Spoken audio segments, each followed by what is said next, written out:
নমস্কার। যুগাবতার শ্রী শ্রী রামকৃষ্ণ, করুণাময়ী মা শারদা এবং যুগাচার্য স্বামী বিবেকানন্দের রাতুল চরণে আমার ভক্তিপূর্ণ প্রণাম জানিয়ে শুরু করছি ভক্তের দরবার ইউটিউব চ্যানেলের প্রতিদিন কথামৃত।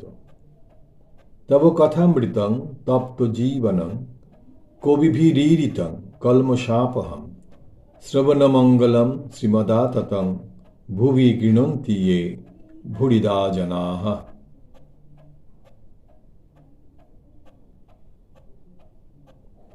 শ্রী শ্রীরামকৃষ্ণ কথামৃত আমরা পড়ব আজকে 703 পাতা, দ্বাদশ পরিচ্ছেদ, সংকীর্তনানন্দে।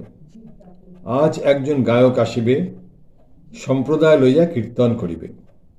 ঠাকুর শ্রীরামকৃষ্ণ মাঝে মাঝে ভক্তদের জিজ্ঞাসা করিতেছেন, কই কীর্তন কই? মহিমা বলিতেছেন, আমরা বেশ আছি। শ্রীরামকৃষ্ণ, না গো, এ তো আমাদের 12 মাস আছে। নেপথ্যে একজন বলিতেছেন, কীর্তন এসেছে। শ্রীরামকৃষ্ণ আনন্দে পূর্ণ হয়ে কেবল বললেন, এসেছে? ঘরের দক্ষিণ পূর্বে লম্বা বারান্দায় মাদুর পাতা হইল। শ্রীরামকৃষ্ণ বলিতেছেন, গঙ্গা জল একটু দে, যত বিষয়ীরা পা দিচ্ছে। বালিনিবাসী প্যারীবাবুর পরিবারেরা ও মেয়েরা কালীমন্দির দর্শন করিতে আসিয়াছে। কীর্তন হইবার উদ্যোগ দেখিয়া তাহাদের শুনিবার ইচ্ছা হইল। একজন ঠাকুরকে আসিয়া বলিতেছে, তারা জিজ্ঞাসা করছে ঘরে কি জায়গা হবে, তারা কি বসতে পারে? ঠাকুর কীর্তন শুনিতে শুনিতে বলিতেছেন, না না, অর্থাৎ ঘরে জায়গা কোথায়? এমন সময় নারায়ণ আসিয়া উপস্থিত হইলেন ও ঠাকুরকে প্রণাম করিলেন। ঠাকুর বলিতেছেন, তুই কেন এসেছিস? অত মেরেছে তোর বাড়ির লোক? নারায়ণ ঠাকুরের ঘরের দিকে যাইতেছেন দেখিয়া ঠাকুর বাবুরামকে ইঙ্গিত করিলেন, ওকে খেতে দিস। নারায়ণ ঘরের মধ্যে গেলেন। হঠাৎ ঠাকুর উঠিয়া ঘরে প্রবেশ করিলেন। নারায়ণকে নিজের হাতে খাওয়াইবেন। খাওয়াইবার পর আবার কীর্তনের স্থানে আসিয়া বসিলেন। এরপর যাচ্ছি ত্রয়োদশ পরিচ্ছেদে, ভক্ত সঙ্গে সংকীর্তনানন্দে। অনেক ভক্তরা আসিয়াছেন। শ্রীযুক্ত বিজয় গোস্বামী, মহিমাচরণ, নারায়ণ, অধর, মাস্টার, ছোট গোপাল ইত্যাদি। রাখাল বলরাম তখন শ্রী বৃন্দাবন ধামে আছেন। বেলা 3টা-4টা বাজিয়াছে। ঠাকুর শ্রীরামকৃষ্ণ বারান্দায় কীর্তন শুনিতেছেন। কাছে নারায়ণ আসিয়া বসিলেন। অন্যান্য ভক্তেরা চতুর্দিকে বসিয়া আছেন। এমন সময় অধর আসিয়া উপস্থিত হইলেন। অধরকে দেখিয়া ঠাকুর যেন শশব্যস্ত হইলেন। অধর প্রণাম করিয়া আসন গ্রহণ করিলে ঠাকুর তাহাকে আরো কাছে বসিতে ইঙ্গিত করিলেন। কীর্তনিয়া কীর্তন সমাপ্ত করিলেন। আসর ভঙ্গ হইল। উদ্যান মধ্যে ভক্তেরা এদিক ওদিক বেড়াইতেছেন। কেহ কেহ বা মা কালীর ও রাধাকান্তের মন্দিরে আরতি দর্শন করিতে গেলেন। সন্ধ্যার পর ঠাকুরের ঘরে আবার ভক্তেরা আসিলেন। ঠাকুরের ঘরের মধ্যে আবার কীর্তন হইবার উদ্যোগ হইতেছে। ঠাকুরের খুব উৎসাহ। বলিতেছেন যে, এদিকে একটা বাতি দাও। ডবল বাতি জ্বালিয়া দেওয়াতে খুব আলো হইল। ঠাকুর বিজয়কে বলিতেছেন, তুমি অমন জায়গায় বসলে কেন? এদিকে সরে এসো। এবার সংকীর্তনে খুব মাতামাতি হইল। ঠাকুর মাতোয়ারা হইয়া নৃত্য করিতেছেন। ভক্তেরা তাহাকে খুব বেড়িয়া বেড়িয়া নাচিতেছেন। বিজয় নৃত্য করিতে করিতে দিগম্বর হইয়া পড়িয়াছেন, হুঁশ নাই। কীর্তনান্তে বিজয় চাবি খুঁজিতেছেন, কোথায় পড়িয়া গিয়াছে। ঠাকুর বলিতেছেন, এখানেও একটা হরিবোল খায়, এই বলিয়া হাসিতেছেন। বিজয়কে আরও বলিতেছেন, ওসব আর কেন, অর্থাৎ আর চাবির সঙ্গে সম্পর্ক রাখা কেন? ঠাকুর বললেন যে, আর চাবির সঙ্গে সম্পর্ক রাখা কেন? সেজন্য বলছেন, ওসব আর কেন? এই যে বিজয়, তার চাবি পড়ে গেছে, তার সম্পূর্ণ দেহের থেকে বস্ত্র খসে পড়ে গেছে, সেই সঙ্গে চাবিও ছিল, সেটাও হয়তো পড়ে গেছে। তো ঠাকুর বলছেন, আর ওসবের কি দরকার, আর চাবি টাবি দেওয়ার কি দরকার? কিশোরী প্রণাম করিয়া বিদায় লইতেছেন। ঠাকুর যেন স্নেহে আর্দ্র হইয়া তাহার বক্ষে হাত দিলেন আর বলিলেন, তবে এসো। কথাগুলি যেন করুণা মাখা। কিয়ৎক্ষণ পরে মণি ও গোপাল কাছে আসিয়া প্রণাম করিলেন। তাহারা বিদায় লইবেন। আবার সেই স্নেহমাখা কথা। কথাগুলি হইতে যেন মধু ঝরিতেছে। বলিতেছেন, কাল সকালে উঠে যেও, আবার হিম লাগবে। ভক্ত সঙ্গে ভক্ত কথা প্রসঙ্গে। মণি ও গোপালের আর যাওয়া হইল না। তাহারা আজ রাত্রে থাকিবেন। তাহারা ও আরও 2-1 ভক্ত মেঝেতে বসিয়া আছেন। কিয়ৎক্ষণ পরে ঠাকুর শ্রীযুক্ত রাম চক্রবর্তীকে বলিতেছেন, রাম, এখানে যে আর একখানি পাপোশ ছিল, কোথায় গেল? ঠাকুর সমস্ত দিন অবসর পান নাই, একটু বিশ্রাম করিতে পান নাই। ভক্তদের ফেলিয়া কোথায় যাইবেন? এইবার একবার বহির্দেশে যাইতেছেন। ঘরে ফিরিয়া আসিয়া দেখিলেন যে মণি রামলালের নিকট গান লিখিয়া লইতেছেন। তারও তারিণী এবার তরিত করিতে তপন তয়ন ত্রাসে ত্রাসিত ইত্যাদি। ঠাকুর মণিকে জিজ্ঞাসা করিতেছেন, কি লিখছ? গানের কথা শুনিয়া বলিলেন, এ যে বড় গান, এ যে বড় গান। রাত্রে ঠাকুর একটু সুজির পায়েস ও 1খানি কি 2খানি লুচি খান। ঠাকুর রামলালকে বলিতেছেন, সুজি কি আছে? গান 1 লাইন 2 লাইন লিখিয়া মণি লেখা বন্ধ করিলেন। ঠাকুর মেঝেতে আসনে বসিয়া সুজি খাইতেছেন। ঠাকুর আবার ছোট খাটটিতে বসিলেন। মাস্টার খাটের পার্শ্বস্থিত পাপোশের উপর বসিয়া ঠাকুরের সহিত কথা কহিতেছেন। ঠাকুর নারায়ণের কথা বলিতে বলিতে ভাবযুক্ত হইতেছেন। শ্রীরামকৃষ্ণ, আজ নারায়ণকে দেখল।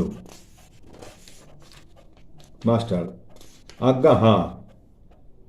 চোখ ভেজা, মুখ দেখে কান্না পেল। শ্রীরামকৃষ্ণ, ওকে দেখলে যেন বাৎসল্য হয়। এখানে আসে বলে ওকে বাড়িতে মারে। ওর হয়ে বলে এমন কেউ নাই। কুজ্জা তোমায় কে বুঝায়? রায়পক্ষে বুঝায় এমন কেউ নাই। মাস্টার সহাস্যে, হরিপদর বাড়িতে বই রেখে পলায়ন। শ্রীরামকৃষ্ণ, ওটা ভালো করে নাই। ঠাকুর চুপ করিয়া আছেন। কিয়ৎক্ষণ পরে কথা কহিতেছেন। শ্রীরামকৃষ্ণ, দেখো, ওর খুব সত্তা। তা না হলে কীর্তন শুনতে শুনতে আমায় টানে। ঘরের ভিতর আমার আসতে হলো। কীর্তন ফেলে আসা এ কখনো হয় নাই। ঠাকুর চুপ করিলেন। কিয়ৎক্ষণ পরে আবার কথা কহিতেছেন। শ্রীরামকৃষ্ণ, ওকে ভাবে জিজ্ঞাসা করেছিলুম, তা এক কথায় বললে আমি আনন্দে আছি।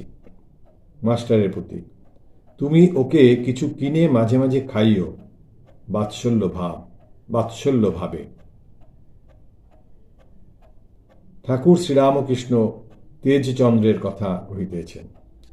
শ্রীরামকৃষ্ণ মাস্টারের প্রতি, একবার ওকে জিজ্ঞাসা করে দেখো, একবারে আমায়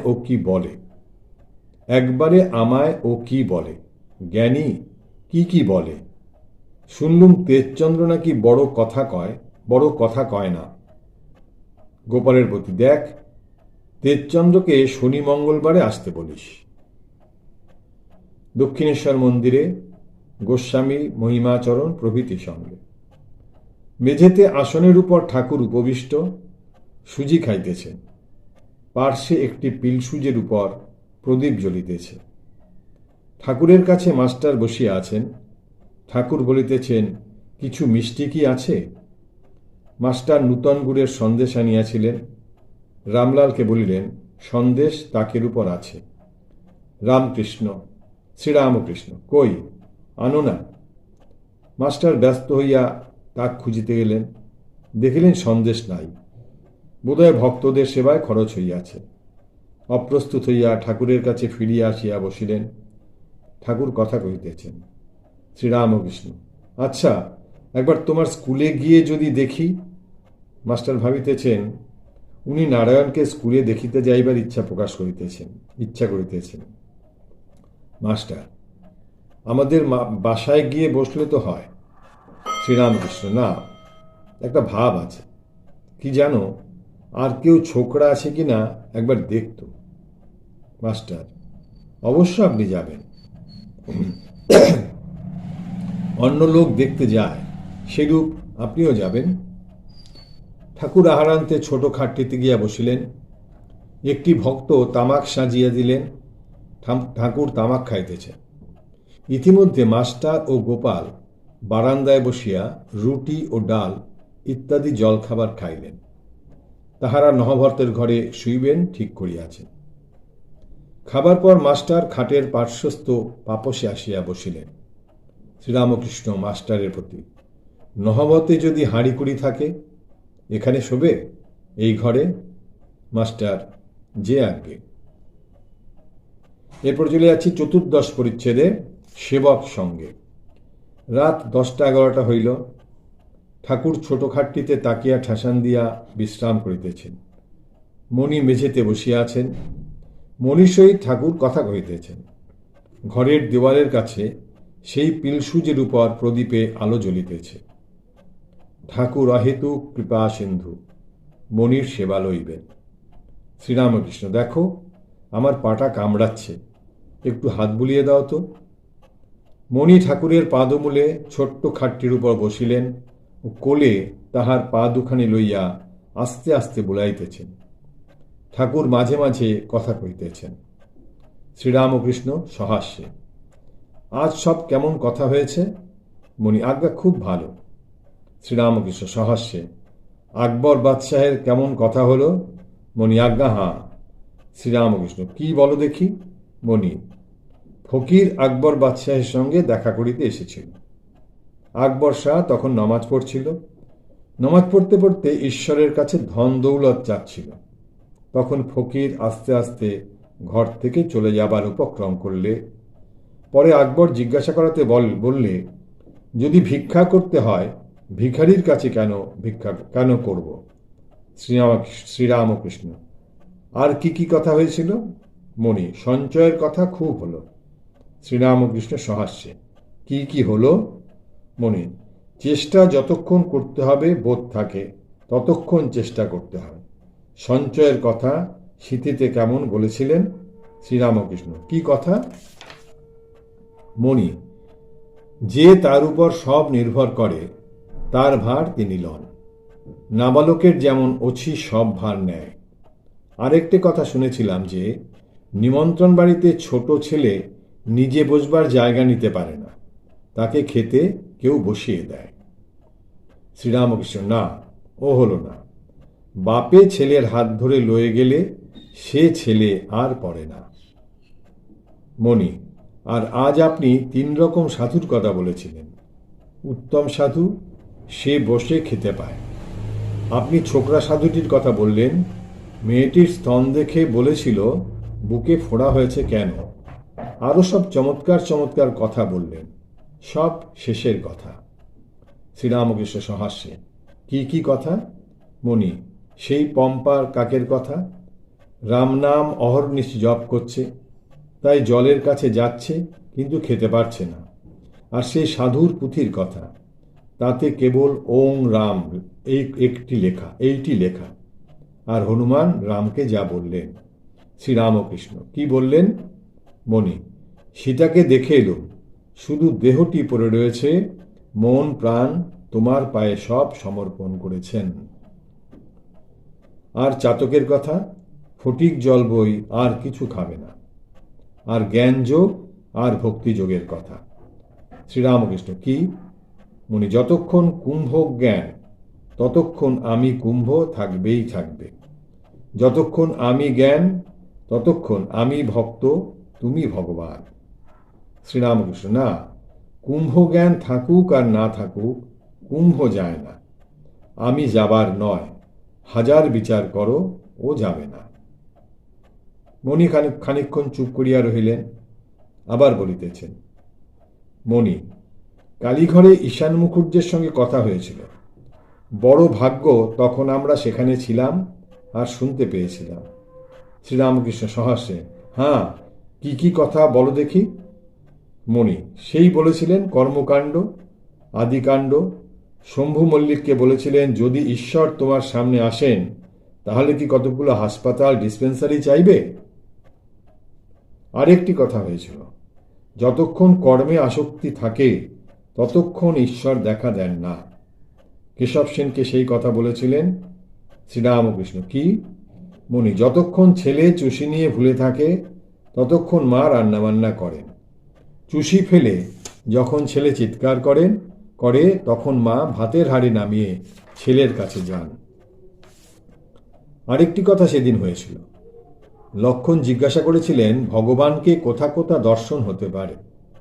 রাম অনেক কথা বলে তারপর বললেন, ভাই, যে মানুষে উর্জিতা ভক্তি দেখতে পাবে, হাসে কাঁদে নাচে গায়, প্রেমে মাতোয়ারা, সেইখানে জানবে যে আমি অর্থাৎ ভগবান আছি।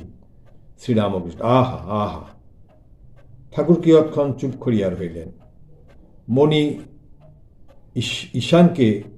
ঈশানকে কেবল নিবৃত্তির কথা বললেন। সেই দিন থেকে অনেকের আক্কেল হয়েছে, কর্তব্য কর্ম কমাবার দিকে ঝোঁক। বলেছিলেন, লঙ্কায় রাবণ মূল, বেহুলা কেঁদে আকুল হল। ঠাকুর শ্রীরামকৃষ্ণ এই কথা শুনিয়া উচ্চহাস্য করিলেন। মণি অতি বিনীতভাবে, আচ্ছা, কর্তব্য কর্ম হাঙ্গাম কমানো তো ভালো। শ্রীরামকৃষ্ণ। হ্যাঁ, তবে সম্মুখে কেউ পড়ল সে এক। সাধু কি গরিব লোক সম্মুখে পড়লে তাদের সেবা করা উচিত। মণি, আর সেদিন ঈশান মুখুজ্জেকে খোসামুদের কথা বেশ বললেন, মরার উপর যেমন শকুনি পড়ে। ও কথা আপনি পণ্ডিত পদ্মলোচনকে বলেছিলেন। শ্রীরামকৃষ্ণ। না, উলোর বামন দাসকে। কিয়ৎক্ষণ পরে মণি ছোট খাটের পার্শ্বে পাপসের নিকট বসিলেন। ঠাকুরের তন্দ্রা আসিতেছে। তিনি মণিকে বলিতেছেন, তুমি শোগে, গোপাল কোথায় গেল, তুমি দোর ভেজিয়ে রাখো। পরদিন 10ই নভেম্বর সোমবার। শ্রীরামকৃষ্ণ বিছানা হইতে অতি প্রত্যুষে উঠিয়াছেন ও ঠাকুরদের নাম করিতেছেন। মাঝে মাঝে গঙ্গা দর্শন করিতেছেন। এদিকে মা কালীর ও শ্রী শ্রী রাধাকান্তের মন্দিরে মঙ্গলারতি হইতেছে। মণি ঠাকুরের ঘরের মেঝেতে শুইয়াছিলেন। তিনিও শয্যা হইতে উঠিয়া সমস্ত দর্শন করিতেছেন ও শুনিতেছেন। প্রাতঃকৃত্যের পর তিনি ঠাকুরের কাছে আসিয়া বসিলেন। ঠাকুর আজ স্নান করিলেন। স্নানান্তে কালীঘরে যাইতেছেন। মণি সঙ্গে আছেন। ঠাকুর তাহাকে ঘরে তালা লাগাইতে বললেন। কালীঘরে যাইয়া ঠাকুর আসনে উপবিষ্ট হইলেন ও ফুল লইয়া কখনো নিজের মস্তকে, কখনো মা কালীর পাদপদ্মে দিতেছেন। একবার চামর লইয়া ব্যজন করিলেন, আবার নিজের ঘরে ফিরিলেন। মণিকে আবার চাবি খুলিতে বলিলেন। ঘরে প্রবেশ করিয়া ছোট খাটটিতে বসিলেন।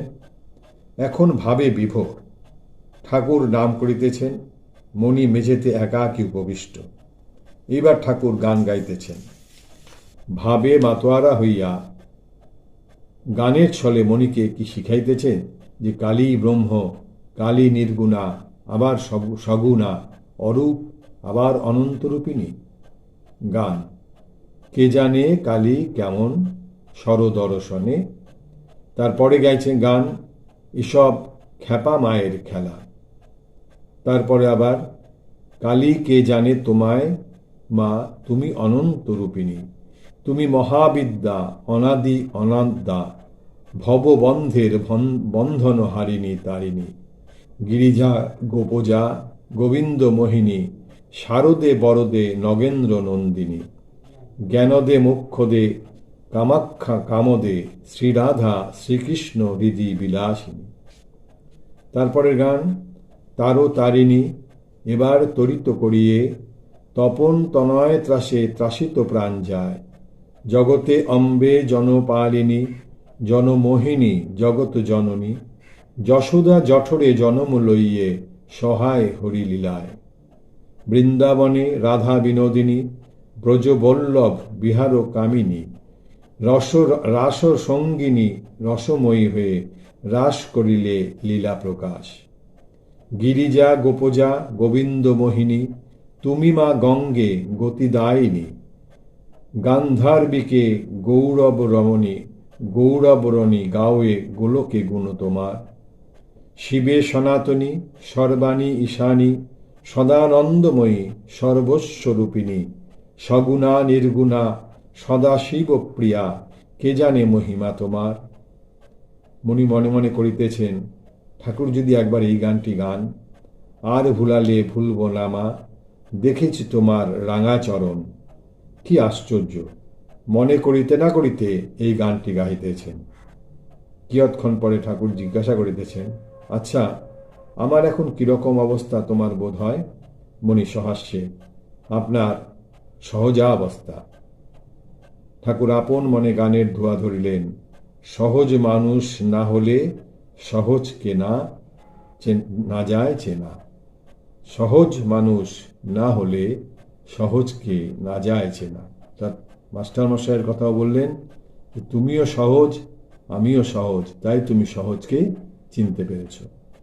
আজকের মতো আমরা এখানেই রাখছি। নিরঞ্জনং নিত্যম অনন্তরূপং ভক্তানুকম্পা ধৃত বিগ্রহং বৈ ঈশাবতারং পরমেশ্বমিডং তং রামকৃষ্ণ শিরসা নমামি। হরি ওম তৎসৎ। শ্রীরামকৃষ্ণার্পণমস্তু।